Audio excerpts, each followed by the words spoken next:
Hey guys, Justin Barlow, Rockin' Randy coming back at you with another episode of the podcast. We're coming off of PPW316. We're now talking Texas Rattlesnakes.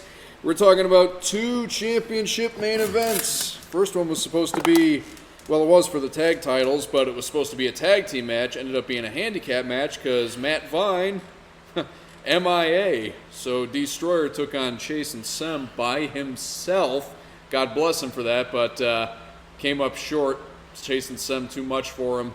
And then we had a... if you want to... What's that one on Pivot Share, right? Yeah, that one's on Pivot Share. So, you'll see at one point the kid almost had them both pinned. Uh-huh. Lots and lots of fire from D on Saturday. He had so many comebacks against two seasoned guys. And then we had the Challenge Pro Championship.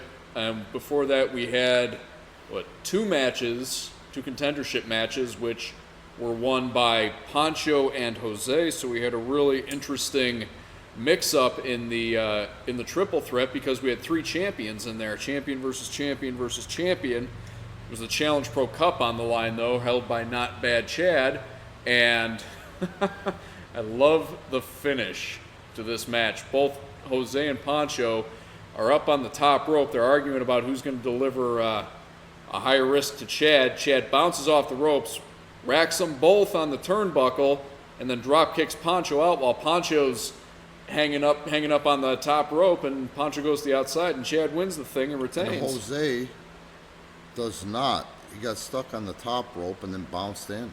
Yep, but all it takes is eliminating one person. You don't have to eliminate both of them. Nope. And then we had That's the cool thing about that match.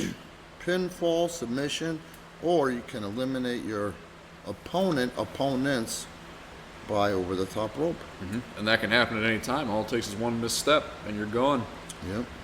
Yep. Really good undercard, too.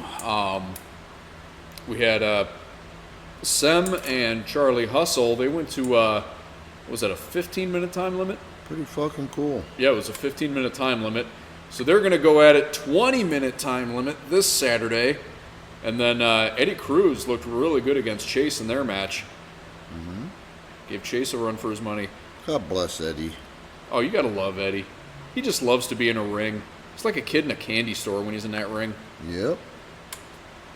And that brings us to this weekend where it's a new month. So that means two back-to-back tapings. We're coming at you Friday, and that's going to be available to you guys here on Patreon. Not live yet. We're still working on that. But you guys will be able to see that. We're not working on it. We're, brainstorming? No. Well, in part. But the other part is procrastinating. Yeah. We'll have to admit that. Yeah, so. But Friday night we're going to have a tournament. It's coming, though. All 30-minute Ironman matches. And the winner of that is going to go on to Saturday to face Tim Castle for that King of the Ironman. So that's going to be a sight to behold. So if you guys aren't able to make it Friday, make sure you check that out here on Patreon later next week. What is an Ironman match? Ironman is most pinfalls within most decisions within the time limit. In this case, it's 30 minutes. Yep. And the cool part about that is we're the only company or the first company in history to actually have, a plaque for that, to have a King of the Ironman. A title for it. And the reason we do this today is for several reasons. One, because it's fucking cool. The second one is because we are showcasing the fact that in a world where your top companies and your international guys and your indie darlings do an average of about 8-minute matches, show you what the fuck real men can do in 30. Yeah. And so when you look at it, the winner of this tournament, when the weekend's over, is going to be wrestling probably the better part of at least 2 hours. Yep. So men. So if somebody's able to dethrone Tim for that plaque on Saturday, he's going to have earned it. Yep. Definitely going to have earned it. Yep. And then Saturday night. What was that from? And then, remember the guy said, and then. It's been so many things. All right, go ahead. And then Saturday. So Saturday we got the King of the Ironman on the line. And then we also have Jose, who didn't have to defend his title, on this last Saturday, because he was in that Challenge Pro tournament, he's going to put the belt up against the winner of one of our favorite concepts, the All Japan Battle Royal. Yep. I don't care how many of those we do. That's always fun to watch. I think the guy that gets through that one always has earned his shot. Oh, definitely. All you have to do is slip on a banana peel, and you got 1,000 pounds of humanity on top of you. Yeah, the one that sticks out in my memory the most, I don't know when the fuck it happened, but there was 12, 14 guys in there, and they all piled on poor Eddie because he was the first one to go down. Yep. It's also why we don't see Connor Core anymore. Yep. So that's what's been announced for the weekend so far. So back to back, Friday and Saturday. I know there was some confusion a couple months ago when we had a Friday taping. Start time for Friday is going to be 8 o'clock, 8 p.m. Now let me say that, and I don't know, you might not remember, you might not even be privy to it, but again, I'm not today I'm a fucking angry guy. I'm not a angry guy in particular. I look at the fan as a customer, but I also look at a fucking shithead as being a fucking shithead, and BCW sent a fan down here once at like 6 o'clock, and this fan was pissed off because we don't open doors till 7, and every Saturday bell time is 7:30. This isn't a hangout or a bar, which BCW and the type runs. It's not a bar. It's not a hangout. It's a studio. We do studio tapings. Our focus is wrestling. Yes, if we sold beer or ran your Legion Hall where you could get cheap beer, we'd probably get a couple of cheap draws from that. But at the end of the day, if a village, any fucking village today looks at that situation, okay? You usually, when you serve beer, have to have security by law. It's a bylaw of a city, a village, whatever the fuck. So 9 times out of 10, you got to hire one of their off-duty cops, to do said. The other part is if you look into leases, if you look into things like that, you've got to carry more insurance for serving beer, alcohol, and all this stuff. I don't want to be in that business. You understand? I'm in the wrestling business. So this is a studio where we do studio tapings. Our focus is the fact that PPW is a training facility. Every guy you see on our roster are guys that I have trained, and then we have trained and worked together, for one reason and one reason only, and that's to, for the customer, for the fan, but also I know what World Wrestling Entertainment is looking for, so these guys, wherever they end up, they're going to be WWE caliber, which a lot of them are at this point most of the time.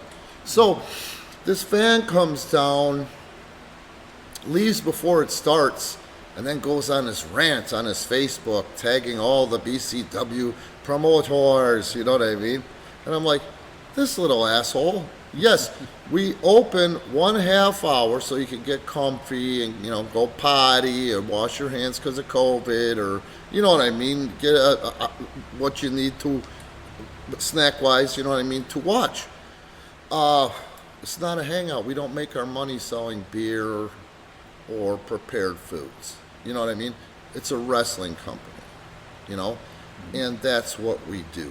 So we always open 30 minutes to give people enough time, and traffic, let's take that into consideration, all that stuff too on a Saturday, before bell time. Same goddamn thing on Fridays. Fridays will always be an 8 p.m. bell time due to traffic, i.e. it took me 15 minutes longer to get here today, than usual. And Saturdays will always be 7:30. So, that being said, one guy did take for granted, or I don't know, the confusion you're talking about, but he's cool. We patched it up. At the end of the day, we don't open early so you can buy beer and hang out at a bar or watch the, ESPN2 or whatever. We don't do that. That's not what we do. We're a wrestling company. I don't get that. Why would you come to a wrestling show? Well, obviously, you said BCW sent that guy down. But well, yeah, just so he could have something. You're he was gonna bitch no matter what. Yeah. That's why he was down there. I don't like that type of fan. That type of fan feels that's just a punk. If you're run-of-the-mill fan who's not under somebody else's thumb or under somebody else's influence, is coming to a wrestling show to drink and hang out, I mean, Yeah. can't even really call him a fan. Well, I mean, I think you can, but To an extent. all those events up there, it's like this, man. When I broke into the industry, 88, I think, Tom's Rocky Stone ran, I forget the name of the company, IAW, International Association of Wrestling. And he would end up in the smaller venues in Wisconsin, meaning like, I even think the building that it all spawned from was, I don't even remember the name of it, Mid-American, Carmine Desperto. It was like the Knights of Columbus or some bullshit. It's someplace where those organizations, God bless them, which is great, they make money selling beer. They're non-for-profits, blah, blah, blah. They got to create revenue to keep their venues. You know what I mean? Mm-hmm. And those groups like that, your Legions, your VFWs, your Knights of Columbus venues, they're great because that they do a lot of great shit. I'm never going to bash that shit. He used to run those buildings, but the focus wasn't, hey, can we sell cheap beer? Can we sell free? So I ended up working for some of those groups in those buildings. Stone was the first one to book those buildings, any of those venues up there. You know what I mean? But the point is that people didn't show up there just to drink and get fucked up with the wrestlers. When Stone ran it. Then I came in and worked for Carmine. Well, that was the fucking focus, the Smart Mark bullshit where, the Smart Mark mania was running wild and, the after party was there, so everybody would get fucked up with the wrestlers and start putting their dicks in each other and shit like that. You know what I mean? I mean, it's fucked up. It's just it's not wrestling. There's no money in that. It's short-lived. That's living out your fantasy as a performer or a promoter. Yep. You know what I mean? That's not what we do. I don't bring in guys from outside and think I'm going to make all this money. I don't bring them in and think I'm playing live dress-up dolls, which I see with all these indie promotions, but also all the way up to billionaire-backed people like Dixie Carter with TNA. Our focus is goddamn wrestling. Mm-hmm. Yeah, and if you look at the track record, the only time you've brought somebody in is if they would have been a benefit for our guys to learn, like a guy like Jay Bradley. Yeah, and he hit me up about it because he wasn't doing anything and it needed some timing, And he's a kid that I gave his first handful of matches to, took him on the road, and also got him hired with World Wrestling Entertainment, which is, he stayed there a couple of years and made a living working for Vince, Something like that, yes. And that brings me to another point about us. I can't remember the fucking year, Justin. When did WCW close down? 2001. March. Okay, so that's exactly... Okay, so I've told you before, and I've said on the podcast before, that I was... my paperwork was being processed. It was approved that I was going to be a developmental territory for WCW, They had stopped running house shows, They were only doing TVs, and they couldn't even fill up those buildings for TV and pay-per-view, even comping. And it happened so fast. I mean, over the course of like 2 years, they went from the place to be, as you saw during the Monday Night Wars, to nobody gave a flying fuck. You know what I mean? Yep. So they wanted to build guys like Jindrak O'Hare, Alan Funk, and Mike something, not Samples, Mike something, I forget his name, you don't even remember it, even though the kid was on a highly rated wrestling program, you know what I mean? At that point, I wasn't watching WCW. But point being, I was going to get a salary. I had to have television in at least one market, which I did, Rockford, Madison. I guess Madison was where the station was located, but it came all the way down to Madison. I had to run 3 events a week. They were going to pay for the venues, and they were going to give me some production equipment, pay me a salary, and then pay me per guy of theirs that I chose to use. You know what I mean? And then, once in a while, when the situation and the relationship was working out, give me some of their names to use for nothing. You know what I mean? So anyway, this brings me to thinking about Jim Cornette's podcast. You know how I feel about Jim. I like Jim. You know, Jim's gimmick is he's unhinged. You know, that's his thing, you know. But that doesn't take away from his prowess and creativity and experience in the industry. You know, a lot of guys like Jim Cornette. I'm going to go ahead and compare Jim, and this is a compliment, I think he'd take it that way, to like Bobby Heenan. Bobby wasn't welcoming whatsoever with fans or young wrestlers. You know what I mean? Mm-hmm. He had friends. He was very loyal and good to his friends. You don't fuck with Bobby unless Bobby fucks with you.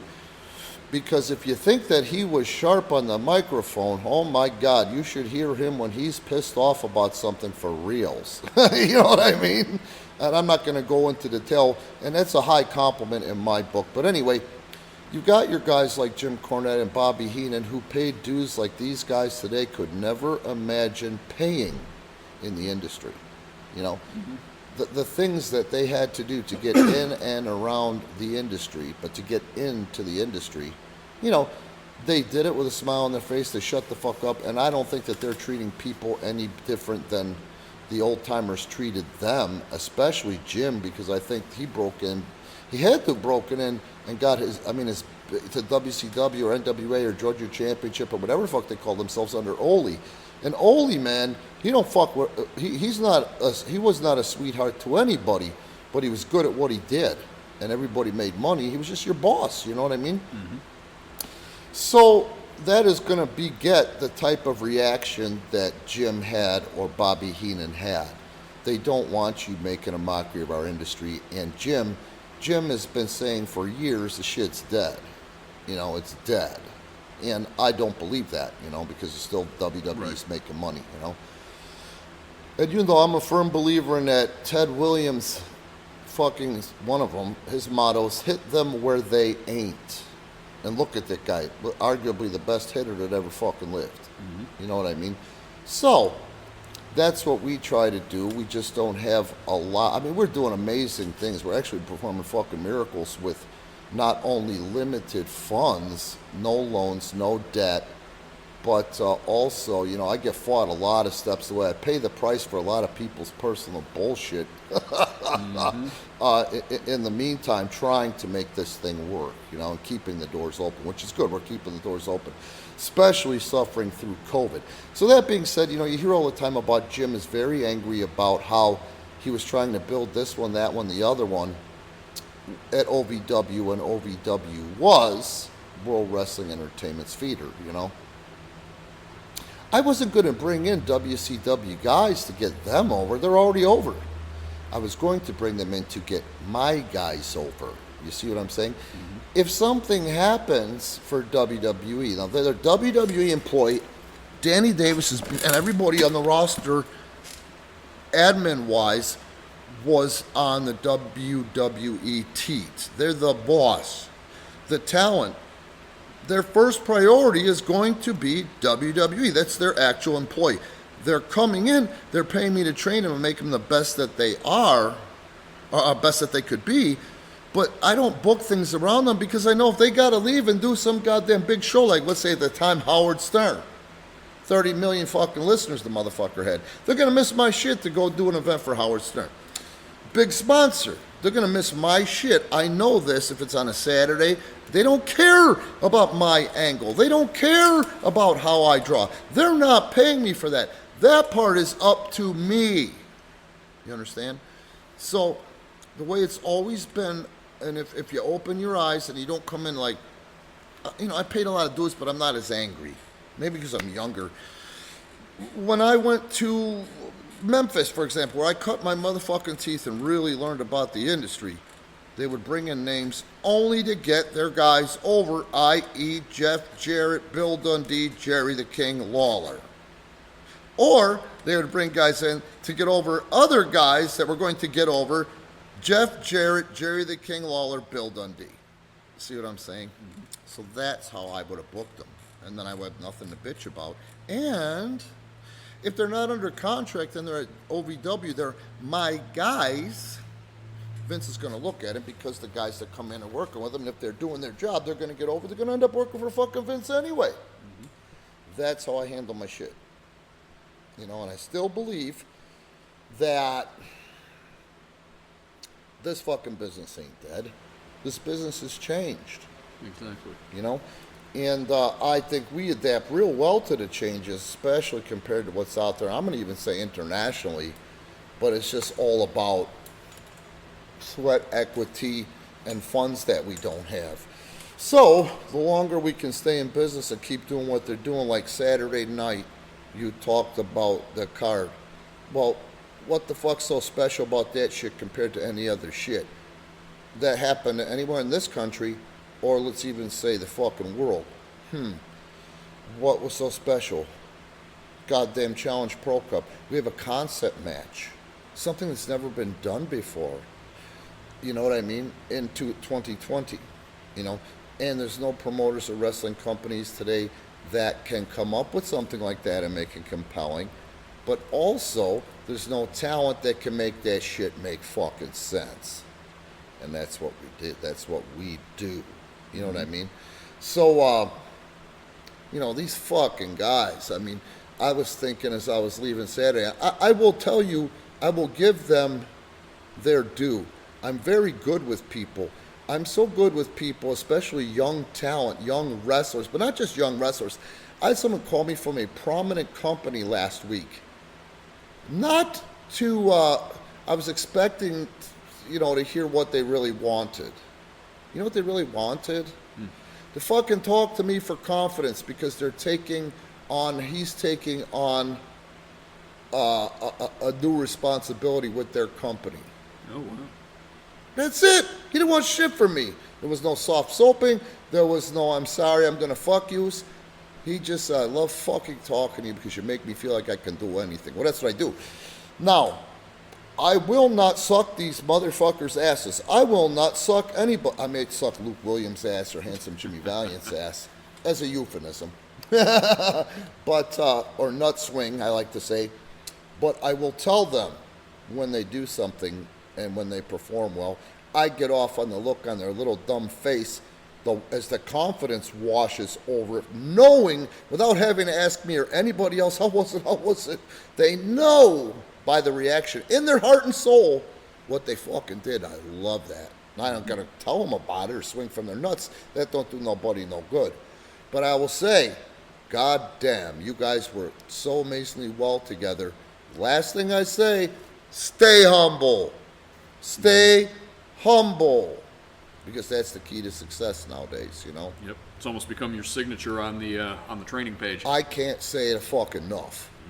You know? And that's stay humble. And they'll see when the smoke's cleared and the sports entertainment companies have recovered from shutdown and all that bullshit, who the fuck's going to be standing? Maybe this little company, one of these ideas of ours is going to fucking work. And I'm really, really gay for History of the Ring more than I think anything. If I can get that History of the Ring sold, there will be opportunity here for a nice small roster to do this for a fucking living for us. And that's the kind of things I'm shooting for. Yeah. You know? So forgive me, I'm a little, no, don't forgive shit. Actually, this is spawning some good stuff. My mother has not one, but two types of fucking cancer. My mother is 72 fucking years old. There's hope, but it's fucked up, and I don't, you know, it's fucked up that a 72-year-old is going to have to go through the fight she's going to have to go through over the next couple of months and see if she can be cancer-free. My ex-wife, who you know, and I don't know if the people know, but my daughter, Gianna, has half a heart. She was born hyperplastic left heart. And she's had a shit sandwich since she was fucking born.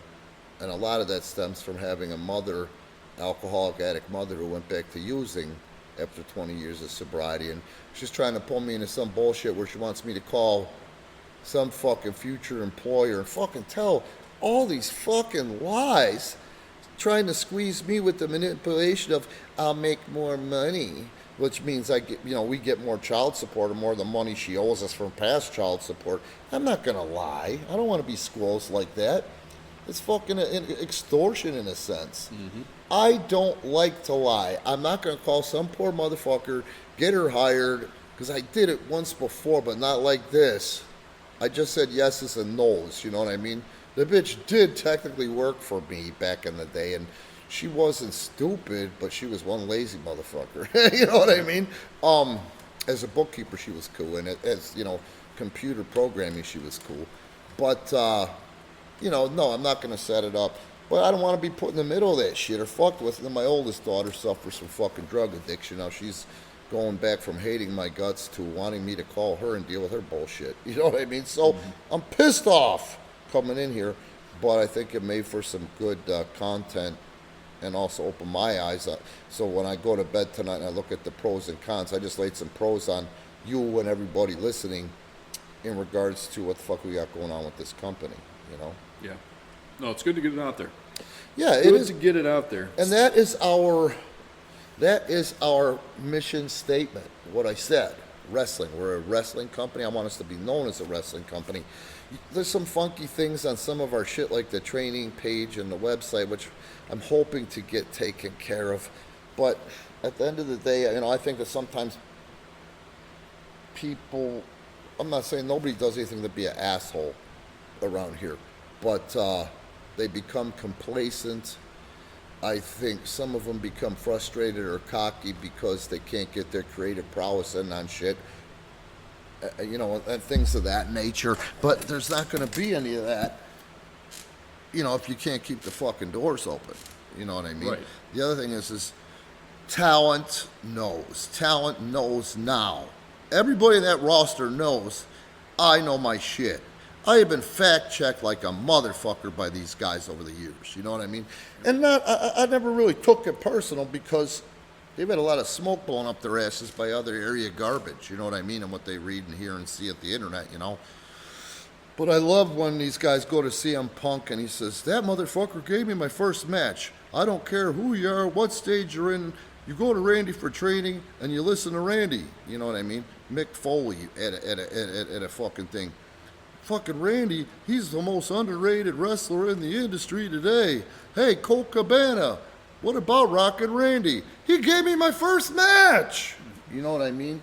To seeing where, you know, when they're being considered, or I presented them to WWE, and some guys I presented haven't told them I presented, they carbon copy and they get a reply directly from WWE with me carbon copy to go, huh, you know what I mean? So these guys know to listen to me and they know they have a long way to go.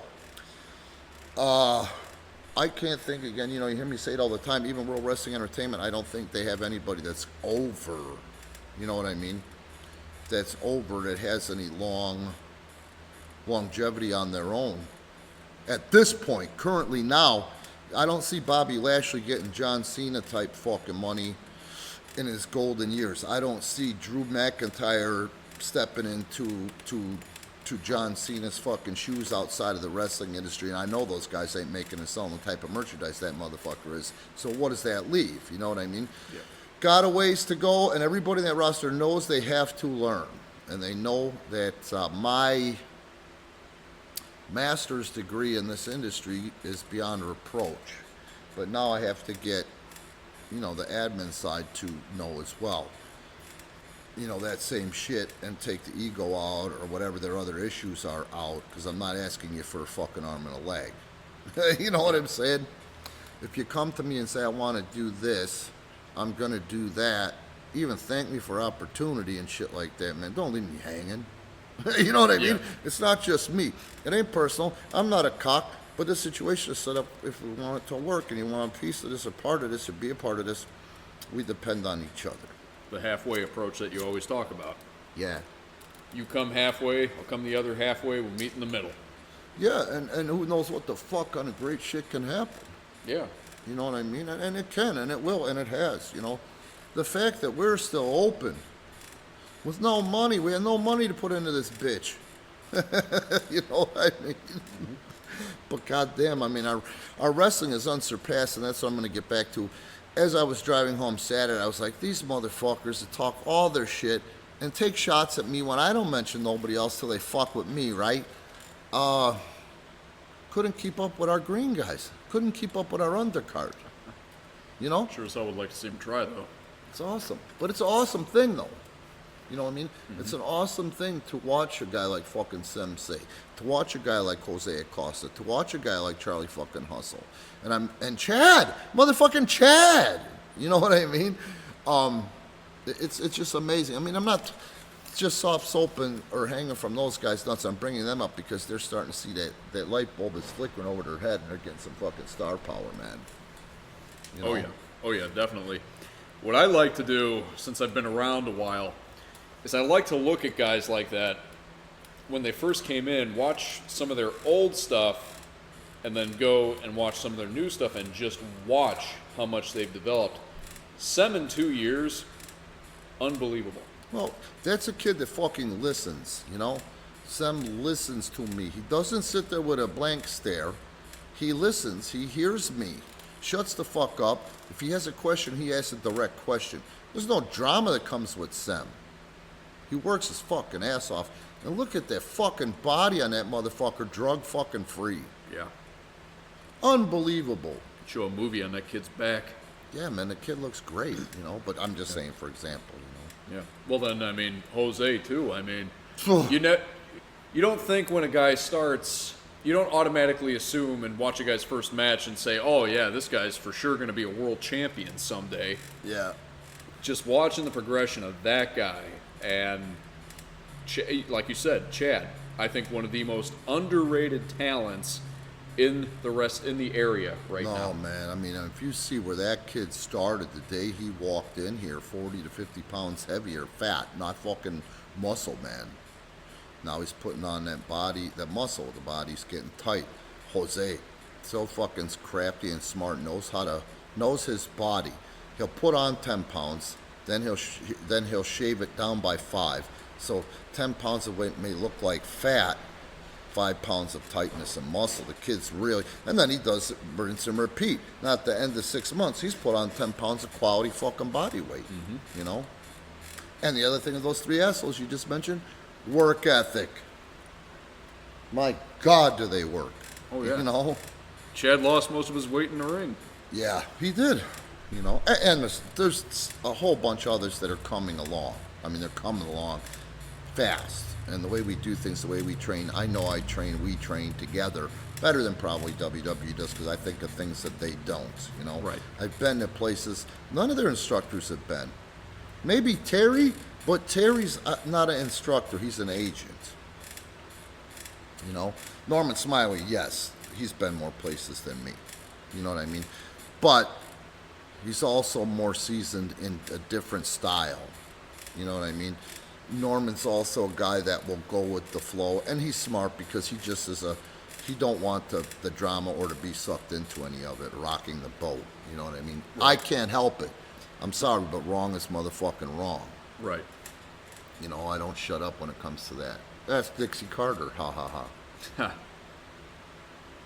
Yeah, the one. You just reminded me of God. I don't know what that was. It was 6-7 years ago. You and her were going at it on Twitter. I couldn't believe it. You know. So I had this. Is some of you. No, nobody's gonna remember this shit. I don't even know if you remember it, but who the fuck am I, right? So I started a blog when blogging was cooler, you know, and there's a long, hard road behind that bullshit too. But my goal was, at the time, ROH was in full swing with their DVD sales, and their message board was blowing up. Remember when message boards were a thing? Oh yeah. Are they still? No. Okay. Well, it was the thing, you know. All the cool kids are on the message boards. Yeah, it was all the message boards to the websites. Now everything's pretty much been taken over by social media. Yeah, which is cool too. Message boards were kind of the precursor to social media. So they had that was the most trafficked, and I know this stuff because I was trying to fuck with a project working with ROH on their page, you know, or on their website, and it had 27,000 unique views a month. So my blog was fucking at 30,000. I actually ended up beating them. No you know, shit. by myself with my own content, you know. It was mostly about wrestling. Some was about my personal life. And that's where I learned the power of social media, where I was going through that battle, that divorce battle, and I learned the power of Google then when I would, you know, meta tag and keyword the judge. When I would meta tag and keyword her two lawyers. You know what I mean? So the first thing that came up was my shit. I knew how to write without committing slander or libel, but tell you the motherfucking truth. Dixie Carter felt the fucking burn of my bullshit. You know what I mean? I was not being an asshole. I was being truthful. And if the truth makes me look like an asshole, you know, fuck you. I used to get calls from guys that were still working for TNA saying, motherfucker, you're Nostradamus. What you said was going to happen a month ago happened.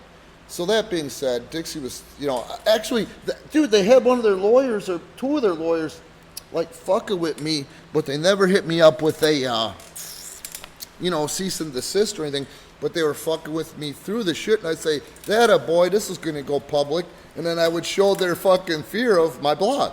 You know what I mean? It was awesome. Like, you guys are idiots. You're such idiots. You got a law degree. You know what I mean?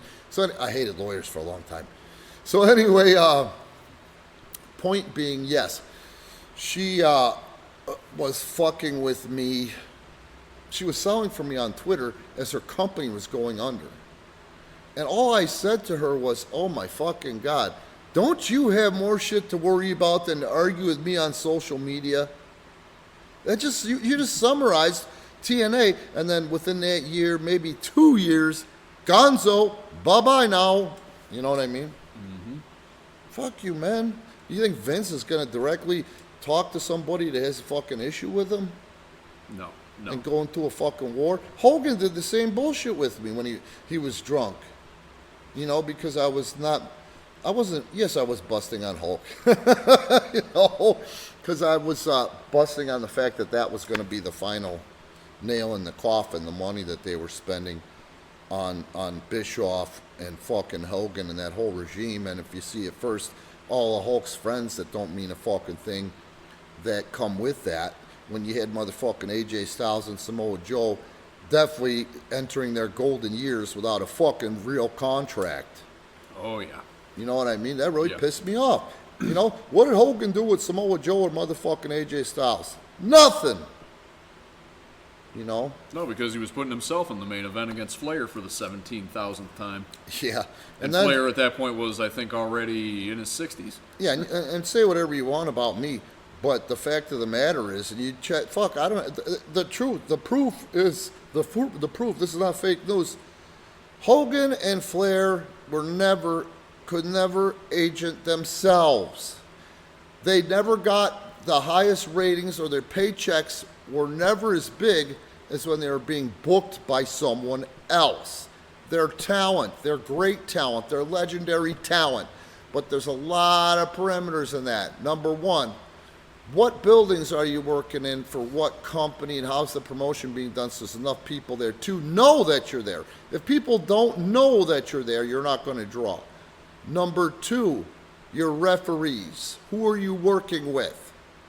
Who's helping the live crowd or the pay-per-view crowd or the TV crowd who's helping you tell the story to them and the viewer? And three, the motherfucker you're working with. The motherfucker that you're working with. And those guys never give credit to that. You know what I mean? And that's why, again, I'm going to say, check me. You know, fucking fact check me. They were never overbooking themselves as much as they were being booked. They're entertainers, they're wrestlers. They have a lot of fucking strengths, but they need the guidance and direction, and the animals can't run the zoo. Those guys always had too much of an ego to fucking take themselves out of the equation enough to fucking book it. You know what I mean? Check their ratings, check their pay-per-view buys, check their paychecks, for fuck's sake. You know what I mean? Well, the exchange I saw between you and Dixie, this was like 2013, 2014. I didn't remember that, so I don't remember it. When TNA was already in the shitter, and I think this was even past, you know, Hogan and Flair and Bischoff and all them. Yeah. And you wrote something like, "What the hell does Dixie Carter know about the wrestling business?" And she She hit you back with something like, "Oh, more than you, darling." Meanwhile, her company was more than 6 feet under. I think it was about marketing, bro. Was it? Yeah. Like I said, it was like 6-7 years Something ago. about marketing. It wasn't about wrestling. It was about marketing. See, when I was there, God, you should have seen the asses pucker. The asses puckered 20 minutes after I walked in the office. So funny. I had the people from licensing, from marketing, from the website, from creative, from talent, you know what I mean, hitting me up for ideas, how to handle things, you know what I mean? And it wasn't like I was being an asshole. I'm a very gracious human being. I'm a smart ass. I'm sarcastic, but I'm an extremely gracious human being. And that was intimidating, you know? When I would do a good job, it was intimidating to them. And I would say to them in a nicer way from the beginning, you guys may know some country music. You guys may know how to, you know, how to rep and market an independent whiskey company. You know nothing about pro wrestling. It's a different bird. You know, it's a different fucking bird. And look at the fucking record. How many people like Monterey Peninsula and shit like that have tried to market wrestling. I mean, look at the baseball stadium tours for TNA. What a fucking brilliant move that was. You know what I mean?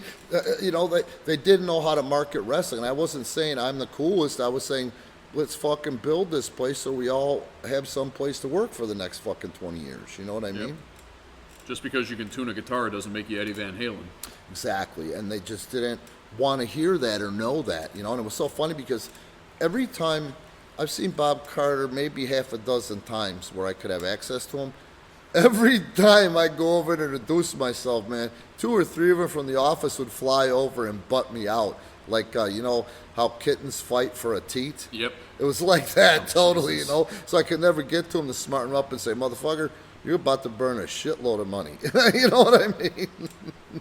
And I didn't want to say like bearing anybody. I just wanted them to know what was really going on. You know, when I figured out that they were withholding their losses by withholding the pays. Yeah. You know what I mean? To make it look like, see, we're not losing as much. Can we borrow more now? You know what I mean? That's ridiculous. Yeah, it was sad, man. It was sad to see. Did you you probably haven't, but this last week actually they premiered a new episode of Austin's show on the network, and he was talking to Kurt Angle. And, you know, Angle didn't bury TNA. He's not going to bury TNA. But, go ahead. But even he said, you know, his time there was great. He wished that his in-ring career in TNA had been in WWE for more people to see. But he said TNA, it was never going to be WWE. It was never going to be WWE. No, man. I mean, the premise of it. So I got there a little bit before Kurt did. And the reason I remember that is because everybody in production in the office was like, it's my fucking problem to make sure he wasn't a fucking loose cannon. You know? It was all the bullshit that came with it. You know, with him coming, and most of it was due to some, I don't know if I heard it or not, but it was him and Karen on the Howard Stern show. You know? The Howard Stern, I mean, that's his shit. You know, he can get anybody to fucking say what he wants. You know, it's hilarious. I mean, the guy, not anymore, but when he had the juice, you know? Right. Puppet master. Yeah. I mean, whatever. You fall into the fucking shit. Into the... So, the guy wasn't that fucked up. He wasn't a fucking like a raging addict walking around tweaking and reacting and throwing furniture when he didn't get what he wanted. He was a guy that was fucking hurt. He was damaged goods. And he had to be fucking with pain pills to function. And... you know, if you remember, Vince didn't fire him for good. Vince wanted him to get cleaned up and healthy, you know? Yeah, and he even talks about that. Yeah, Vince wanted him to get cleaned up and healthy, and Dixie took advantage of a fucking situation. You know? That was her first real big live wrestling doll that she collected. Yep. You know? And, you know, it just was fucked up. So, Kurt, man, he was fine. The other parts about him were... work ethic. You would always see when you know, don't forget, I worked the first 50 to 75 live events too. So when we go to Syracuse for the state fair or whatever the fuck, the only guys in the fucking gym right away were myself, Bob Backlund, and Kurt fucking Angle. You know what I mean? And you figure out when you're away, when you're a guy like Angle, how to make whatever kind of equipment you have work for you. You know what I mean? Me, I was just trying to keep my arthritis at bay because of all the fucking bullshit and walking I had to do. You know what I mean? Yeah. But Kurt, man, that motherfucker was always working hard. But I just think that she took advantage of that. And the way it started out was Kurt wanted to work there and also start Angle Foods. Did you ever hear about that? Yeah, actually, he pimped it on the show. He's got that's not. He calls it a supplement company, but it's like protein snacks. Yeah, he had Angle Foods. He's always wanted to get that going, but he was trying to push that. And then he found out the hard way that nobody was watching. The problem was, and he was saying it too, that they were paying him $650,000 a year no matter what. That was his guarantee no matter what. Because that's what he was making for Vince when he was on top. And the guy was only working 4 to 5 days a month. You know what I mean? So he started calling certain friends from there that were similar. You know, Rey Mysterio was one of the first ones to come to TNA. It's awesome. We can work 4 days a month and make what we were making for Vince. But that's great for them, but well, how great is that for a company? It's not. How great was for Samoa Joe and fucking AJ Styles to see that, and then TNA would pay them shit, not pay other people in the company, and then say, we just signed Kurt and we've got so much money, we're paying him $650,000 a year for the next 4 years. Yeah, but where are you pulling that money out of? Yeah, well, fuck, I mean, you know, think about it. That company was supposed to be built around AJ. A couple, 3 years later, what's this? You know what I mean? I'm down here with not a real fucking guarantee. You know what I mean? So it was good for Kurt, but bad for Kurt at the same time. You know, if you recall, that's where fucking shit blew up with his marriage with Karen. You know what I mean? It was just a fucking nightmare situation. Well, I remember because I've said it a lot, but like in the mid-2000s, I was a bigger TNA fan than I was a WWE fan. So when I found out that TNA had scooped Angle up, I was excited because I was always an Angle guy. Always loved his in-ring work. Yeah, loved his promos too, his characters. Now, was he ever for TNA what he was from the Angle you loved and remembered? He was not, because they don't know how to develop talent nor agent them. Yeah. Nor book them. He had some good matches. Like I think his first match in TNA was against Samoa Joe. That was a good match. Yeah, but you got to remember, was it a great match? I don't know. It's a matter of opinion. Well, let me say this, okay? Let me just say this, and I think this is fucking true. Before he had his first match with Samoa Joe, he'd already grabbed the ankle lock on Jeremy Bischoff and goddamn SoCal Val. They already killed off the move he was known for as a joke for the nyuk nyuk nyuk in the Russo booking era. You know what? I forgot all about that. So who are you watching? You're watching a fucking clown with all that bad press behind them against Samoa Joe. Yeah. You understand? They already killed him off. Yeah. And I mean, somehow he managed to squeeze 9 years out of it. Were they 9 of his best years? I don't really think they were. No, they couldn't be, and it's not that. It's, again, let's talk about what we just talked about. And this isn't me digging on Angle. I love Angle. I respect a fucking Olympian. Oh, hell I yeah. respect the piss out of a wrestling medalist, okay?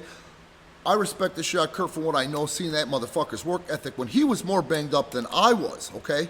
I just told you guys that. When we go to the fucking place, no matter how shitty that gym is, and I do it, Kurt did it. He knows as a thoroughbred how to make any piece of shit gym work to get something out of it. You know what I'm saying? So let's go back to, it's about being met halfway. That's what it's about. And he was never met halfway. They don't know how to bring out the best in Kurt Angle. Bottom line. You know? Yeah. Sad to see, but we should probably take this thing home because I got to get to therapy so I can make it through another week without losing my shit. Okay. But so you guys. How long is it? Went about 50 minutes, so we'll be over 50 minutes by the time we wrap it up. That's cool. Yeah. Give them almost an hour again. Yeah. So thank you guys again for tuning in. Remember, back-to-back this weekend. Friday, 8 o'clock bell time. Yeah, 8 Saturday, o'clock. 7:30 bell time. Yeah. Friday, we're doing that Ironman tournament. I am really looking forward to that. I am too. All 30-minute Ironman matches, most decisions within that 30 minutes, and the last guy standing is going to get Tim Castle on Saturday for the King of the Ironman. And then Saturday, remember, we got the All-Japan Battle Royal, and the winner of that is going to face Jose in the main, 2 out of 3 falls for the title.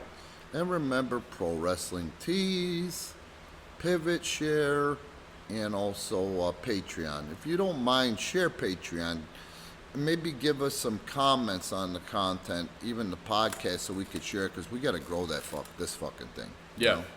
We say it all the time. I mean, you guys are our partners in this. Yeah. You are giving us your support, so give us your feedback. Yeah. Just don't be a dick about it. No, I don't think anybody that does is a dick. No. You know, again, the fan is a customer. The fan ain't the mark. The mark today is the indie tard that goes out there and fucking, when he does get the opportunity, imitates some other jagoff that with the spot of the week or his favorite star. Yep. It's got to sell tickets like my kids used to have to do for the cheer competition. You know. Yeah, that's a not what you motherfucking want. mark. Fan is a goddamn is a customer and should be treated as such. Yeah. And you know, you can even ask our Patreons, our patrons that are customers, and also even John. John's a great example. You know, we got time for this? Yeah, go ahead. So John is this great fucking fan. He is a multi-generational fan, you know? He's a character, you know what I mean? And at one point, he was with one of these shitbag fans that wanted to get into the business so bad. This motherfucker used to bring like a bullhorn and shit, and I let it go till he started motherfucking and pissing off our kids. Our kids in attendance as parents, you know, with this shit, and say, leave the fucking bullhorn at home now, asshole. Anyway, he wanted to start a promotion. That's what he really wanted. If Rand can do it, anyone can. Yeah. Look how long that lasted. Yeah. But anyway, they used to get poor John cranked up, and John got pissed at us about something, and then came back and said, can I come back? And I don't want to go to any of this other garbage. I've seen it. I just want to be a fan of PPW. This motherfucker, welcome aboard. Welcome back. You know what I mean? Yep. And, you know, he's just a great example, man. He's here, and he loses his shit, and he fucking enjoys it. You know, he enjoys it. Mm-hmm. And I don't think he's a big internet guy, so I don't think he's going to subscribe to Patreon. But he'll tell you how PPW feels about the fans. Absolutely. You know? Absolutely.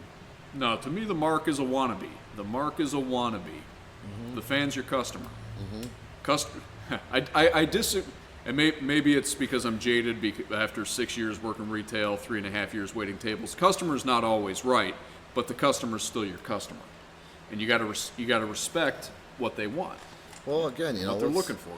Isn't it about meeting halfway? You know, I say that too with every relationship I have. I'll meet you halfway. Well, my fucking problem is, once I see somebody meet me halfway, I go another step further in most cases, and we do that with our fans too. Yep. You know, and I don't have no regrets for that. I just have regrets for that when I think about my ex-wife. Yeah. Or when you go the extra step for somebody you're training and they fuck you. Yeah, but I blocked that out. You know, none of those people are in the forefront of my mind today, which is cool. Good. So thank you guys again. Back-to-back tapings this Friday and Saturday. Any last words of advice, Rand? Never tell a bald man a hair-raising story. We'll see you guys next week.